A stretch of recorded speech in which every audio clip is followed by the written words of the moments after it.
Antes de mais, gostaria de agradecer mais uma vez a organização do Congresso por poder estar aqui e por iniciar estes trabalhos. Para mim é uma grande responsabilidade. Estou a iniciar ainda estou a começar o meu percurso académico e, portanto, é uma grande honra estar aqui com esta mesa, com estes professores que me vão inspirando no meu percurso e poder partilhar convosco alguns resultados da minha pesquisa.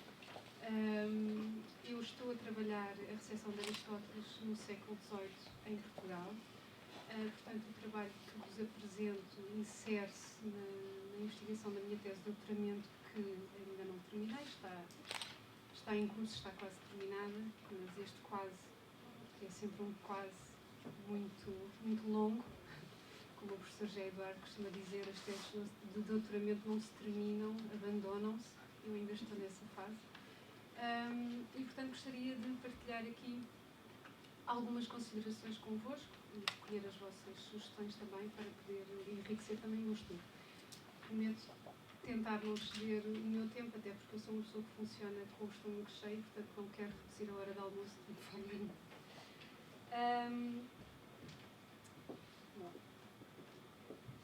Começando então por contextualizar sucintamente o período histórico que estou a trabalhar. Todos nós conhecemos o século XVIII, o século das luzes, o iluminismo, o período das revoluções científicas. Nas palavras de Todorov, o iluminismo é uma síntese, uma recapitulação do...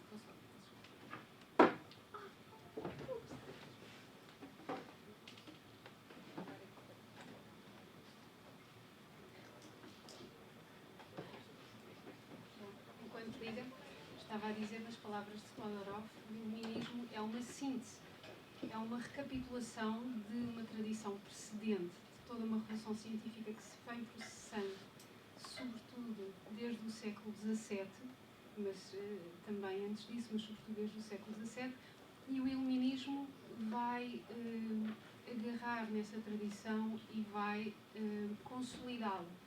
Vai tirar as ideias do papel, deste autor que estou a citar, tirará essas ideias do papel e tentará transpô-las para a realidade. O iluminismo revela então um entusiasmo, muitas vezes exacerbado por um novo valor, o valor da razão. A razão é entronizada como um valor máximo científico, o que leva muitas vezes à recusa de toda uma tradição anterior, o que leva a este debate que tem aqui entre modernos e antigos. O iluminismo será talvez o período histórico que me lembro que terá, em que os próprios protagonistas desta época apelidaram e deram nome à sua própria época e escolheram a palavra iluminismo, que só de si já é bastante significativo. Chamar ao período que estamos a viver o período das luzes, por oposição ao período das trevas que nos antecedeu, não deixa de ser significativo e deverá ser realmente algo de consideração. O iluminismo fez então uma escola, não só nas leituras contemporâneas, mas também nas leituras dos séculos que antecederam. É nessa altura que a Idade Média, não só nessa altura, mas que todos os séculos anteriores são vistos como séculos de grande regressão científica, em oposição à nova ideologia que agora se estava a afirmar. Os modernos, o debate entre modernos e antigos, modernos, o termo moderno é usado pelos próprios. Nós somos os modernos, os outros são os antigos. Portanto, este debate tem como sentido, não só, mas terá como resultado e como sentido a afirmação de um novo valor e de uma nova ciência que o iluminismo irá consolidar, como comecei por dizer. Neste sentido e neste contexto europeu,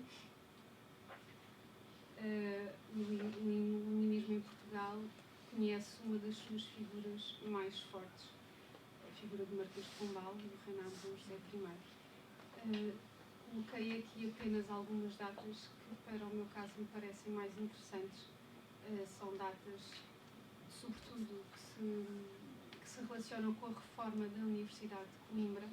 Começo com o encerramento da Universidade de Évora e com a expulsão dos jesuítas, simbolicamente um ano depois do atentado contra Dom José, portanto, a 3 de setembro de 1759.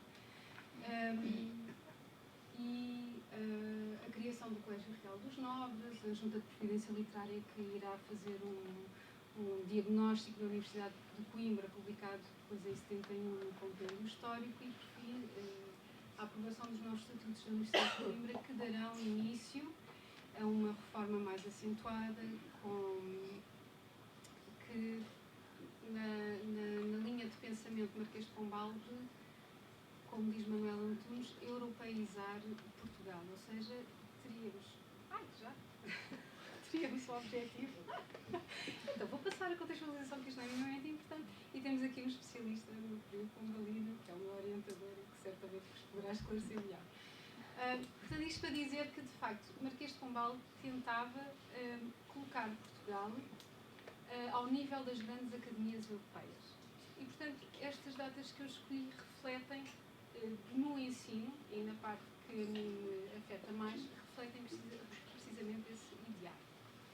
Bom, passando então para o tema mais específico da minha tese.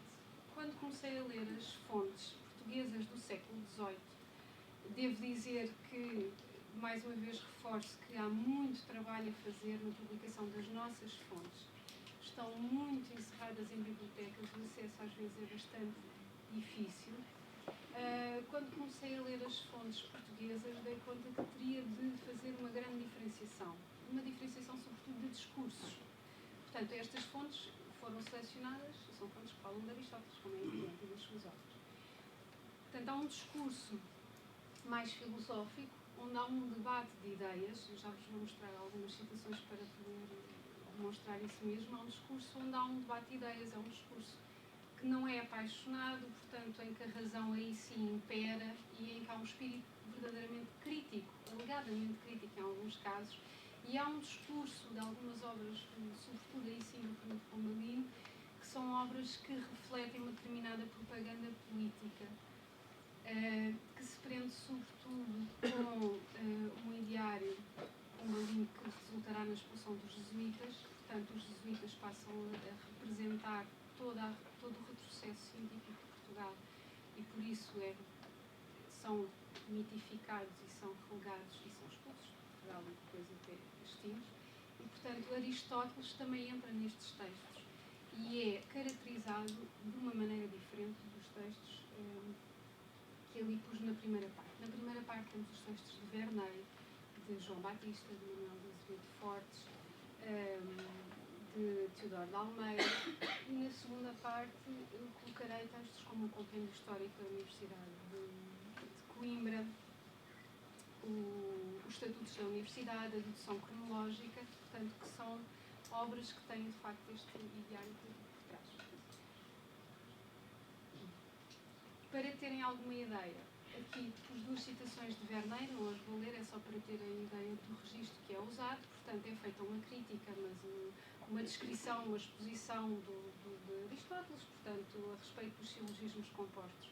Está em contexto introdutório para Aristóteles foi obscuro, não ensinou não descreveu as coisas com muita clareza, portanto, a leitura é bastante difícil, mas parece-me uma crítica até bastante equilibrada. De seguida, pus-vos aqui um registro que é um registro que é quase um encómio, à mesma figura. É certo que este texto é de Vandel, um dos maiores reformadores de Aristóteles, sobretudo na história natural, e é já no final do século, portanto é preciso perceber aqui o que está em causa. Mas coloquei-o aqui para verem precisamente a diferença de tom do excerto que vou mostrar de seguida, que pertence ao compêndio histórico da Universidade de Coimbra e que se insere naquele tipo de discurso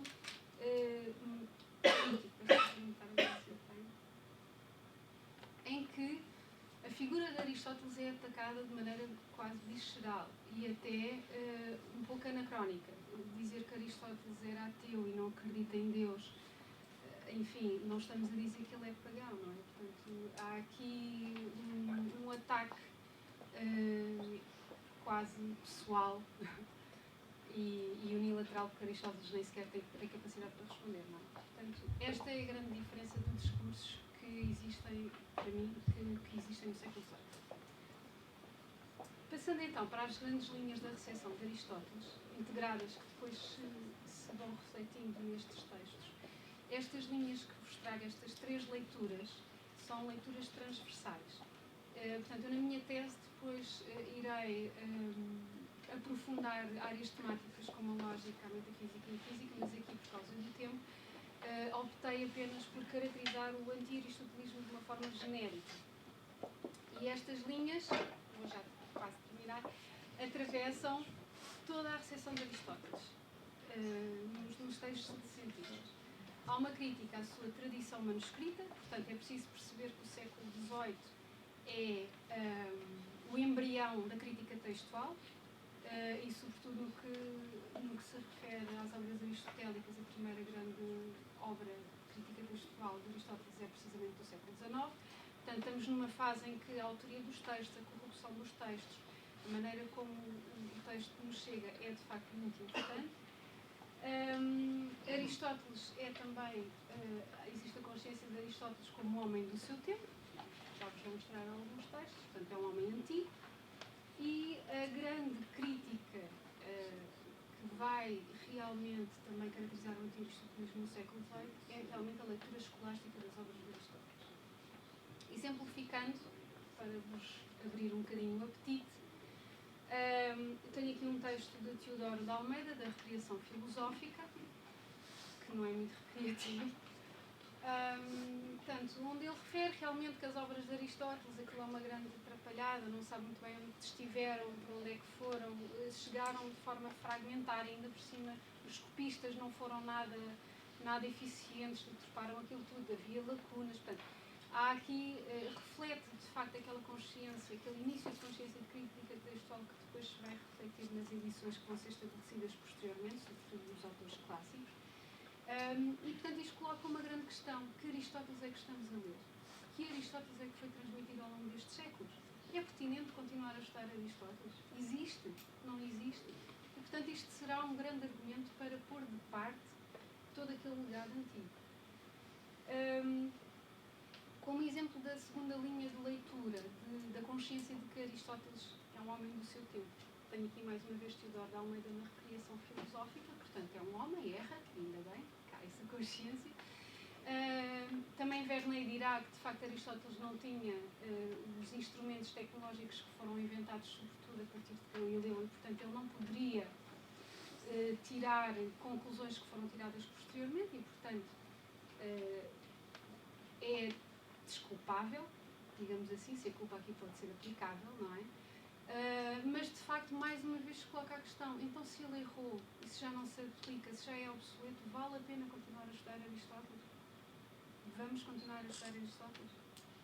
Bom, Manuel de Azevedo Fortes coloquei aqui porque é um autor muito forte, peço desculpa, falta um é um autor mais eclético, que tenta conciliar o modernismo, a modernidade com a antiguidade, e que tenta recuperar Aristóteles indo à fonte, lendo os seus textos.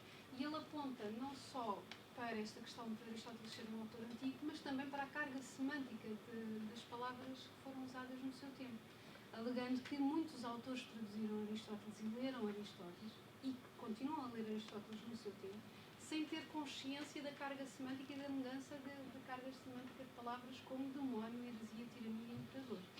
Portanto, isto coloca realmente problemas na leitura que se faz deste autor. Por último, um exemplo da leitura escolástica das obras, bastante bonita, não é? Não dá sempre a repetir. Portanto, além dos textos terem chegado de forma fragmentária e de terem chegado altamente corrompidos pelo tempo, ainda por cima foram mal traduzidos pelos árabes. Isto, nos argumentos também dos autores. Portanto, eu estou a refletir aquilo que era dito na altura. Portanto, mais uma vez, Manuel de Azevedo Fortes aqui a dizer que dois dos mais famosos tradutores de Aristóteles, e que deram a conhecer as obras de Aristóteles na Idade Média, ao Ocidente, não foram, de facto, fiéis às suas obras. E aqui uma citação de João Batista, que é um autor que ainda está em latim. A tradução que está aqui é minha, portanto, trago os defeitos inerentes às minhas debilidades. A Filosofia Aristotélica Restituta, este autor, nesta obra, tem como ideário a depuração de Aristóteles, ou seja, os escolásticos, o ensino medieval não soube ler Aristóteles, o ensino medieval baseia-se em sentenças, baseia-se em disputas, não se baseia na leitura das fontes e, portanto, é interpretação sobre interpretação sobre interpretação e deturpa os textos. Portanto, deve ser também colocada de parte. Esta questão aqui, como devem calcular, se a primeira linha de crítica é uma linha à própria obra, ao próprio suporte físico, digamos assim, das obras de Aristóteles, a segunda crítica à própria figura de Aristóteles como homem do seu tempo, esta terceira crítica já se relaciona mais com o conceito de aristotelismo, com uma determinada tradição de pensamento que se foi consolidando a partir da Idade Média e até à modernidade, e, portanto, há um ataque frontal a esta tradição. Isto também se insere também naquele debate que vos falei no início entre antigos e modernos, em que, na afirmação de uma nova ciência e de uma nova forma de pensar, é preciso combater as trevas e a antiguidade do que vinha anteriormente. E assim, terminando no fim, deixo-vos apenas o apetite, espero eu, pela discussão destas temáticas, se eu souber responder às vossas questões, e uma imagem da figura do século XVIII português, de Marquês de Pombal, esta aqui já em tom altamente elogioso, não é? Do século XIX, em que há a recuperação da própria figura, apenas para